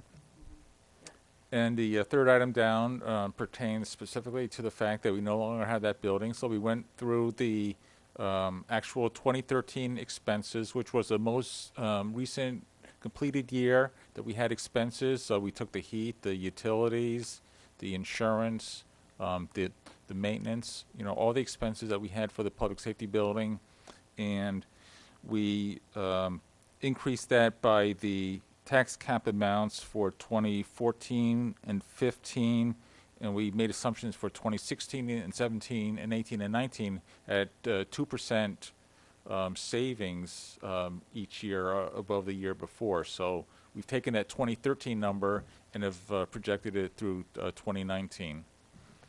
And we've done the same here for the health insurance premium contributions from employees. We were actually talking today, and this number actually should be higher. So we're going to go back and recalculate that number. When did you do the health insurance? The health insurance has been taking effect for a while. We did not go back to when the contributions had been made initially. Like, for instance, if a contract was like from 2008, if Right. that was like, for instance, the first year that employees started contributing, we could not include that. Right. But the more recent contracts, like the contract, the CSEA contract that takes effect in 2014. Oh, I a- see. And That's- also, okay. And also That's during what I was- 2013, we changed the non-union contributions for our non-union employees, and we're moving everyone from 25% of the difference of the, we're just doing premium. Okay, so there was a now. change. That's what I'm asking. Oh, yeah. There was a change in the contributions in 2013, so that's after 2012, Right. and then in a contract, in a union contract negotiation. In Okay, both, that's what I was asking. both the Okay. Teamsters and the Okay. and the but we feel CSEA. that we can't go back and include the entire contribution. We can only include those contributions that increased from 2012 forward. Yeah. And as Tom was starting to say, this is a very conservative number. And you know what? When we're looking at these kind of numbers, which are big numbers, it's good that these are conservative, because if we went back and did some more calculations, and plus, in these particular years, we'll be negotiating other contracts too. So Are these, does this represent the full scope of the items where there are savings, or? These are things that we have so far. We have some that we have to calculate still, the ones that are listed as TBDs. And, we were reviewing this list today in a meeting in preparation for tonight. And that's when we realized that we need to go back and we need to update the numbers for the health insurance contributions. But we think that we only need $100,000 in savings 100 for yes, each of these. yeah. Okay. 103. So even if no, for the total. So even if, because I'm looking at the first three lines, and I'm concerned about the second and the third line about whether the state's going to allow some of it. But it even that other side of the of the but we haven't P&L, had any but- problem staying in the tax cap Right. either. So Right. And, along the same lines of, what the real purpose of this is, that the state that developed, one of their goals was that they said that this whole tax freeze is expected to generate over $1.5 billion in property tax relief over 3 years. Is that real savings? I don't know. I guess it remains to be seen. But these are specific ways that we've identified where there is savings, like I wanted to mention on the town police contract, we can't include the savings from when the town police force was disbanded and the county was hired, because that was back in 2011, and the state only allows us to go back to 2012. So we could only include the savings from the county contract to the village contract. And then, one of the proposals that we have here is changing the street lighting to LED lighting, where we have a proposal that a company that developed based on the number of lights and the energy usage. They predict that the town will save $16,000 a year. So we're including that because I guess in our plan, if the town board agrees to go forward with this, the town would look to save $16,000 a year for 7 years. Right. That depends on whether we have a few lights that are out in the town. Well, see, this would change. This is I don't it's know not if the a bill would go up. No, the bill won't go up at all because it's LED lighting, but it's also, I've always been concerned about how high the decorative lighting is on North State Road, and what we have learned, because we're looking at LED lighting for the highway department and like the Shine House, any new lighting we do, we're doing in LED lighting, and it's the higher up the something goes, the better the LED lighting comes down. Because if on the Shine House we had to go with certain bulbs because it was so close to the ground, it was like a flashlight. Spotlight. Yeah. So, Well, this, I think, shows that by itself, without even anything else, there's no need to go with the county. I mean, well, we don't we need would their be help. right. If we wanted to be team players and we want to subsidize other people's 1%, we could go with the county. Yeah, and do a lot of work. But that's assuming that the county is going to be able to achieve that 1% as a Right. No, group. 'cause you We don't know whether- If they you don't do know it, then we whether- don't yeah, get it. then we're, That's right. correct. Okay. But I did want to address the one question that you had, Eric, about are there negative offsets? And I kind of mentioned that before, that the village sees that the elimination of the village justice court is a savings in 2017 and 18 and 19 that took effect in 2012. And in that case, I took the savings, and the state controller's office actually came in that year, and because it was a transfer function, they had to review the numbers, and they reduced the village's tax cap that year in 2012 by about $460,000, and they gave the town a $460,000 add-on in the tax cap formula, even though the town didn't have to use the entire amount. But that's one of the questions that I ran by the Conference of Mayors, and I have to ask the state for an official ruling. Is and I'm surprised they haven't addressed. What do you do about all these IMAs if one government is saving a substantial amount?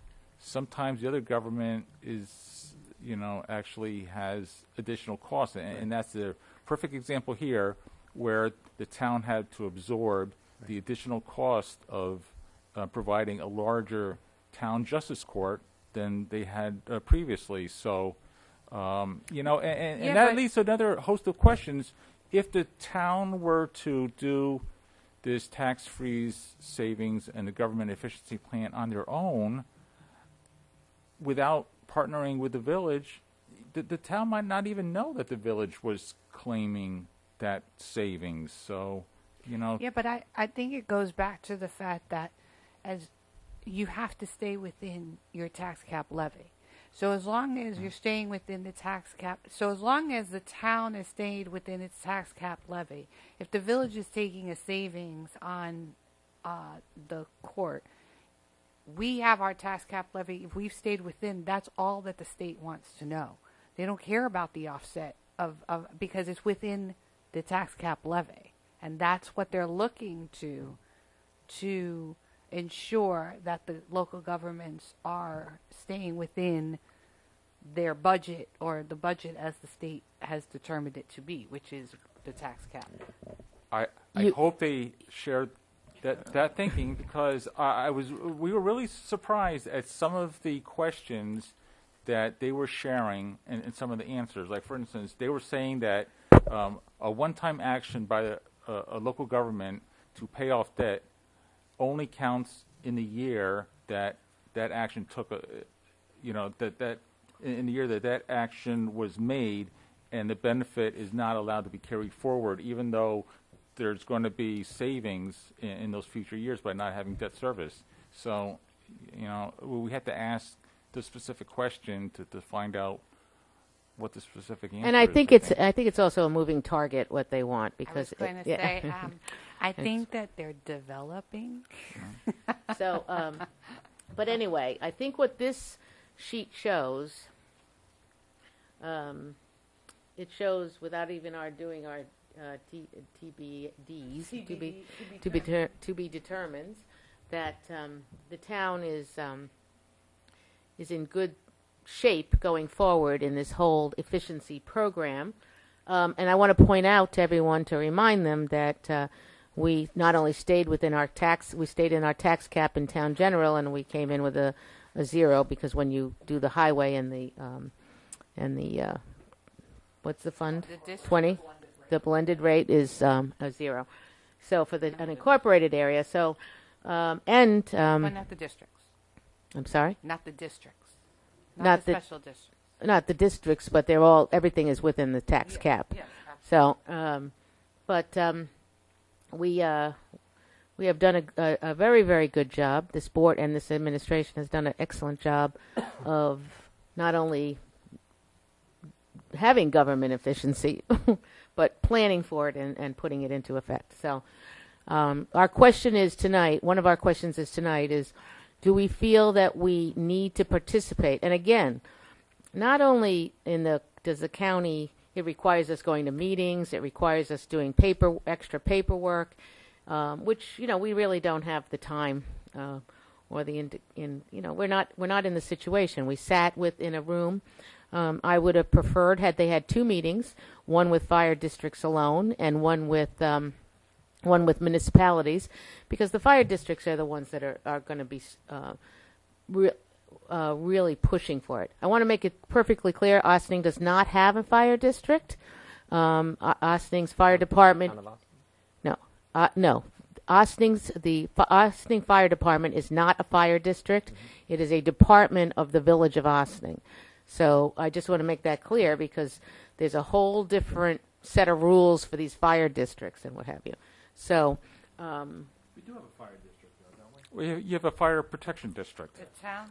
And the town board serves as like the commissioners of the fire protection district, but the fire districts that we were talking about would be like Millwood Fire District, where that's all they do is they provide fire services, and they have 5 board of fire commissioners, and that's all that they do. We have a fire district for taxation purposes. These is where they actually control their budgets and what have you. It's a. Well, you contract, your district contracts out for fire service. Yeah, but when you get to those fire what we're talking about, the fire districts, not a tax district like we're talking about, but where they actually have a whole government there, and they go out and buy fire trucks and stuff. Without this fire department comes to the village and stuff. Yeah. So anyway, I think it's a good plan. I think that I'll start off. I don't think we need to go with the county. I would like to see if there was an interest in us partnering with the Village of Ossining on this plan. But I don't think we need to go through the extra steps that it will take us with the county. Eric? Well, actually, this really is just coming out of left field, but I'm just curious. Where would Briarcliff Manor stand on this, and is this a potential opportunity to partner with one of our actual partners? Well, I think the Village of Ossining is an actual partner, too. Well, I'm not discounting that, but also, I mean, if we could do something with Briarcliff. You could certainly include Village of Briarcliff Manor as one of the partners, and do a 3 government submission to the state. There might not be any IMAs like we have here with the town. Well, we police do contract, fire. We but- do fire with but them. they, they might have their. Hopefully, they have their No own lighting with savings. Briarcliff. Well, And Just, I kind of feel that the state is looking for governments to band together, even if, they only, even if they get more than just the 57 counties to submit 57 different plans, like in this county, maybe there might be 20 plans submitted amongst different governments that join together versus just one plan for the entire county and all local governments together. But I should say, yes, I don't think that we need to go to the county. That said, I am still curious, though, about this offsetting expenditures. If there's some sort of a subcategory where we can get dinged for things like the courts, even though I don't think that would be appropriate, why would we get, if you're only looking at one side of the equation, why would we get hit with an offsetting expenditure? Either there are offsetting expenditures or there aren't. And if there are, what are they? But I don't think that's going to affect whether or not we satisfy the 1%. So I still say that we don't need to go to the county.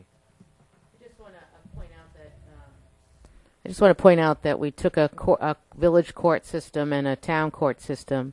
We had we had 2 judges in the town and 1.5 judges in the village, and now we have 3 judges. And we took the 2 departments and consolidated them together, but we've even dropped the payroll because we've had people leave leave, and we've had done some hiring and some efficiencies there too. That goes down to that bottom line of savings and department operations. But so the town has seen efficiencies in what was first put over. Even though we got hit with $460,000. Since even that time, we've seen efficiencies in attrition and other. Right, and that was going to be the bottom line savings from the departmental operations. That was an example. Was the overall, reduction, I guess, in the payroll of the courts over the years.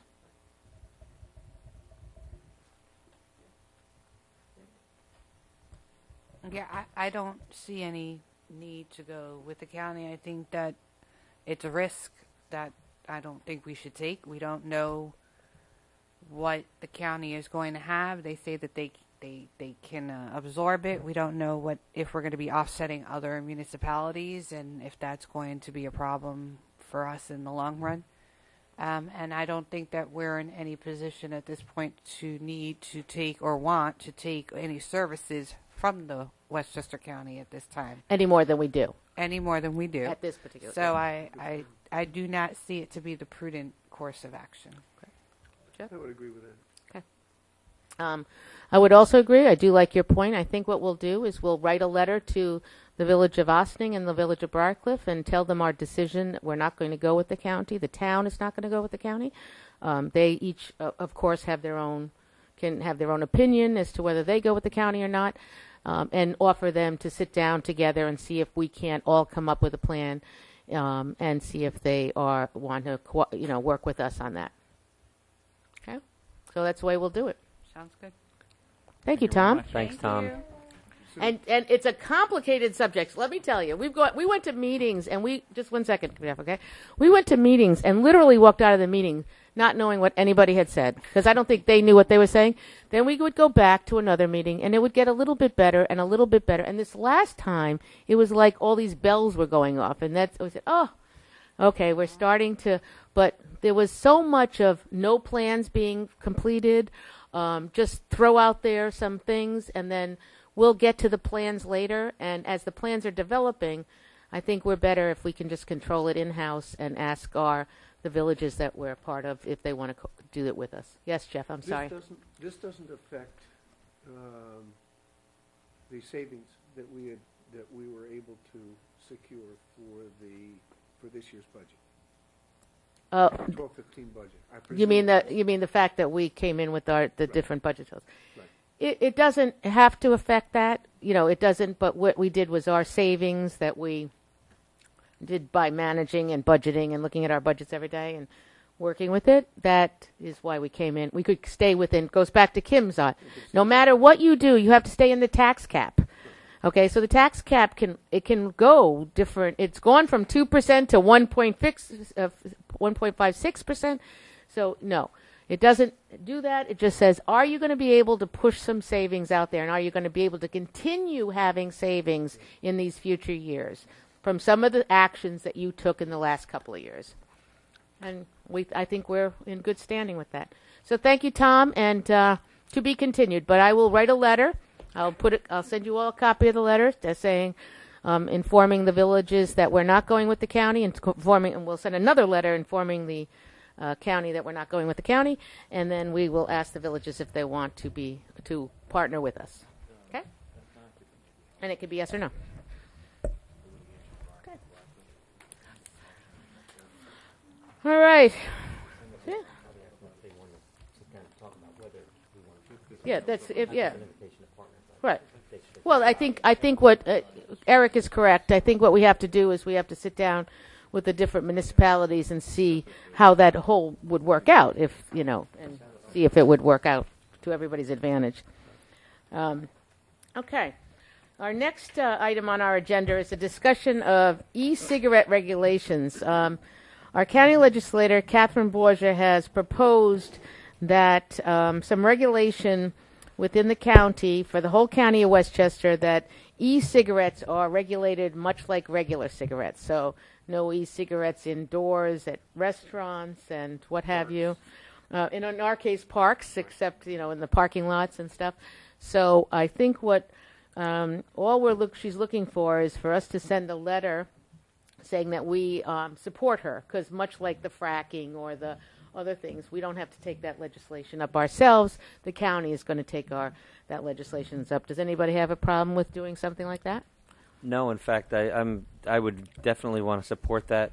As the information comes out about e-cigarettes, based upon the anecdotal information that I've read in articles and things like that, in fact, they're finding that in many cases e-cigarette usage can actually be more toxic than actual cigarettes. So, apparently you can regulate these things, how much nicotine, how much you're burning. Oh, you can? You can adjust your little cigarette? If you crank it up, you can do some serious damage. Really? Yeah.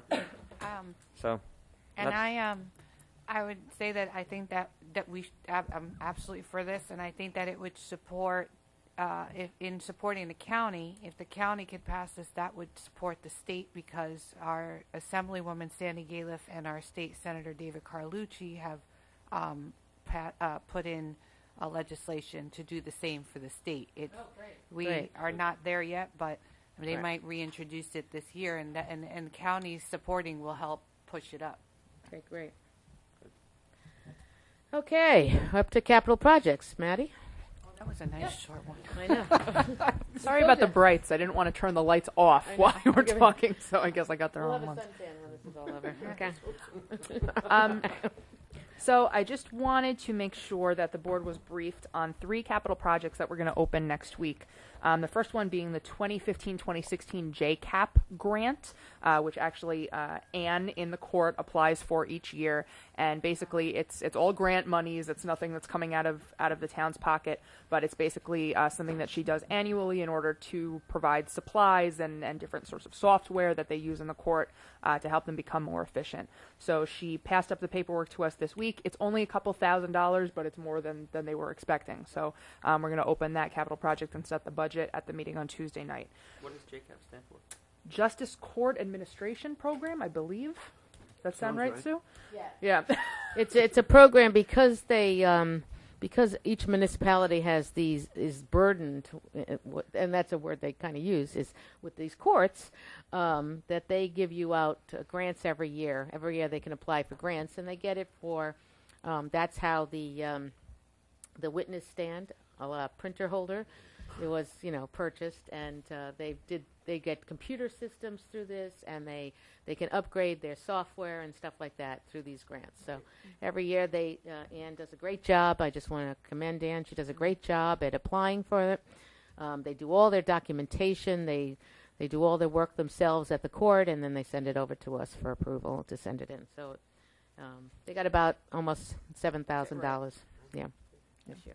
The second one is something that the board had actually approved back in May to go ahead and go forward with a contract with the engineer for the spray park recirculation project. And because we've been sort of waiting on it to make progress, we never ended up opening the capital project. So we're going to go ahead and do that on Tuesday as well. I've attached a copy of the contract that you all agreed to have the supervisor sign to the FTP, and I can put it in packets this week as well, just so that you can get refreshed. It's been, about 6 months since we've discussed it. It's been forever. Yeah, can you give us a little bit of where will it? I know it's winter, so Right. where will it be? Where do we stand? We when have this- all the engineering done. They are in front of the health department. They have to go be in front of Westchester Health Department. We are definitely looking for installation in spring. We do not want to hold up the spray park again this year. That's our when- goal. What do we think spring is? Is that March? I mean, it's cold It's still, but it's March, April, May time frame. okay. Yeah. And And again, it's going to depend on the Department of Health. We have to go through the Department of Health, and who's going to be overseeing it now that we have a new a new recreation director? yep, Director, is that Chris correct? Soy. Yep, Right, Chris Soy. So, and I'm not sure Chris. how that connection is for us with respect to this. Yeah, Chris Soy is going to run all the recreation programs that we have. Which will include the spray park. We do employ through the town the person that stays at the spray park, and we are doing more of that hiring this year. That the town administration is doing more of that hiring this year, but they will be there for. Who's just going to oversee this project as it's going on? Oh, the Yes. construction. Oh, I'm sorry, Andy and our engineering team. Okay. Our engineering team is going to be the boots on the ground overseeing the implementation of all this construction. It's one of their big projects for this year for the town. Okay. Okay. And as you might recall, Senator Carlucci has provided Yep. some grant funding towards that. So I think the capital project in total is going to be about $200,000, half of which is going to be paid for by that grant. So Right. again, we're very grateful. Thank you Yes. very much. Yeah. And then the third It's been a long one- time. It was a big delay because of the engineering. We waited a long time for that to happen. Yep. The third one is one that Sue, or the supervisor, excuse me, That's all right. sort of alluded to earlier this evening about the highway garage and the trailer at the highway department. We have been hearing from the superintendent of highways for the last couple of months that the lights over there are starting to go dim, and it really is in need of a fix-up. So Outside and inside? inside. Inside. Inside, yep. So specifically inside the garage, but also inside the administration office. The superintendent of highways has been working with the supervisor to get quotes for LED lights to be put in there as well. So we didn't put it in our capital project schedule for 2015. We can certainly add it if that's all right with the board, just so that we have it on the books for going forward. But Sue, do you have anything else to... No, what we'll do is we'll submit to you a report on how, again, the return on investment is in 3 years because LED lighting saves you so much on your electric bill. You might not notice that if you go into the highway because you'll say so few lights work, but we need to really. I just meant some. I just said some of them are. No. I was there the other day in the darkness. If you And that's different. yeah, than, those are street lights you were talking about. I was talking about street Yeah. lights. Yes, Which is another project. We will need to talk about that because there are a lot of lights. No. We're on going our- to. We're actually. Let me just finish the garage and the offices of the highway. We're going to be doing this LED project with them, which we did not have on our capital projects, but we feel it's a necessity for safety reasons, amongst other reasons. Work How much productivity. would we pay? Is the output pay? I believe it's about $14,000, right? Mm-hmm. But the payback in electrical bills will be quite quickly, if it's not between 5 and 7 years. To go back to your statement before of the streetlights, we are actually just got a proposal in from, because the village takes care of we have a streetlight IMA with the Village of Ossining. They are looking at a proposal to change their lighting over to LED lighting. We would piggyback on that. By piggybacking on it, we could get all the fixtures changed in 2015, which is our goal. And again, as we get more information, we'll share it with you, and we'll go forward on that. So those are the capital Those are projects the three. that you're going to... Okay, an update on Solarize Ossining Briarcliff, right? We had our kickoff meeting last Thursday night. It was well received. Ross is our residential provider, and Best Energy is our commercial provider. It is a program that, again, I wish I had a better slide presentation for everybody tonight. But you can go on to Solarize Westchester /Ossining Briarcliff. We will put it out in a supervisor's update this week. You can you'll get a lot of information on the pages there, and you can also ask for someone to come to your home and tell you whether it is a good move for you to go with the solar power or not. The program is set up to have X amount of installations done, and the savings will be on the number of installations that they do. I'm going to give you an example. I already had them to my home. I will be posting my proposal on the webpage so no one thinks that I got any differential pricing than anybody else did. That you can go with a higher profile solar screen, and I only had to have 16 panels put on my house. We're empty nesters. We don't wash clothes. What they do is they check your Con Ed bill. They go through everything with you.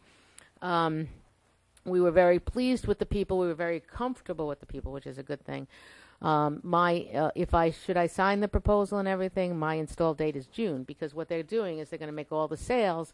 And let's say they come into your neighborhood and you have 5 houses in your neighborhood that's going. Their efficiencies, and the reason they can come in with these reduced prices is that they can do all 5 houses in that, let's say, in that week's time. The incentives are pretty good right now. There's state incentives and federal tax incentives. We don't know how long after this program goes on. It could go on for a while, these incentives, but it might not. They might not go on if they start seeing more and more. If you drive around Ossining and Briarcliff right now, you see more and more houses with solar on them all the time. Every time you turn around, there's another house on a block. So what we do is we encourage people to I'll put out all on my supervisor's update. I'll put one out by Monday at the latest. I don't want to say Friday because it's already Tuesday and we're getting another snowstorm on Thursday. But we'll put out another supervisor's update, and what we'll do is give you all the information on Solarized Ossining Briarcliff, which then, of course, brings it right to the home page of the web page. So it was pretty good. You were at the meeting. You didn't get to stay the whole thing, but you had.